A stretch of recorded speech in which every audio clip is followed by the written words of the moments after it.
Fastest way on how to light charcoal with ash.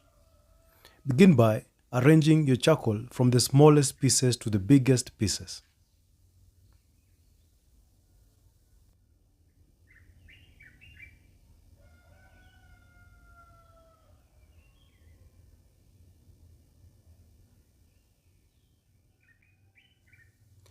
Add 2 scoops of ash on a polythene sheet and create a crater in the middle.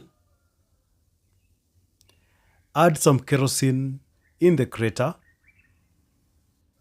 and then proceed in placing the whole item in your stove. Light it up and keep the air vent open. And you'll notice in the first few seconds, the charcoal will produce some smoke. This is quite normal. But once you've given it about 2 to 3 minutes, then your charcoal pieces will be fully lit. And that's how you light your charcoal the fastest way, using ash and some kerosene.